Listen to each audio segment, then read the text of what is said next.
হরে কৃষ্ণ প্রিয় ভক্তবৃন্দ, আপনাদের সকলের চরণে প্রণাম। আপনারা কি জানেন সামনে মাধব তিথি আসছে? কামিকা একাদশী কবে?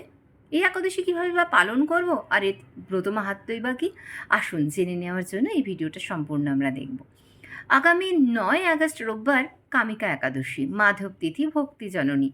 আমরা সকলে ভক্তি লাভ করার জন্য অবশ্যই মাধব তিথিগুলো পালন করব। এই যে 9 আগস্ট কামিকা একাদশী আসছে, আমরা তো চাতুর্মাস্য ব্রত পালনের প্রয়াস করছি। ইতিমধ্যে শ্রাবণের শুক্লপক্ষীয় শয়নী একাদশী আমরা পালন করেছি। সামনে এই কৃষ্ণপক্ষিয়া কামিকা একাদশী 9 আগস্ট।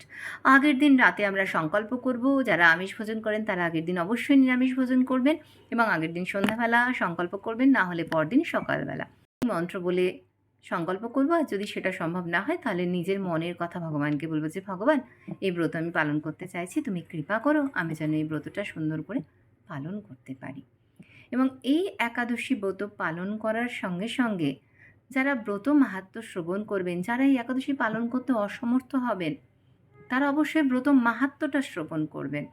ব্রত মাহাত্ম্য শ্রবণ করা মাত্রই বাজপেয় যজ্ঞের ফল লাভ হয়। তাই যারা বিভিন্ন শারীরিক কারণে একাদশী পালন করতে পারেন না, তারা ব্রত মাহাত্ম্যটা শ্রবণ করবেন। আমি পরের ভিডিওতে অবশ্যই আপনাদের জন্য ব্রত মাহাত্ম্যটা করব। এবং যাদের পক্ষে সম্ভব আমরা একাদশী ব্রত পালন করব। দানা শস্য বর্জন করব, সেই সঙ্গে একাদশীতে যে সমস্ত আহার্য সামগ্রী রয়েছে, যেমন ফলমূল, জল, যদি একাদশী নির্জলা করাই শ্রেয়, তারপরেও সম্ভব হয় না, কাজের চাপে অনেকের পক্ষেই সম্ভব হয় না।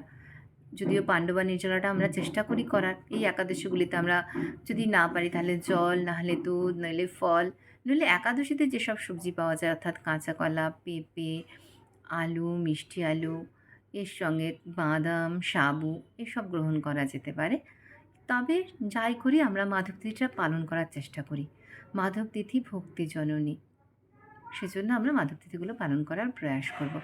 হরে কৃষ্ণ, হরি বল। সকলের সঙ্গে থাকুন।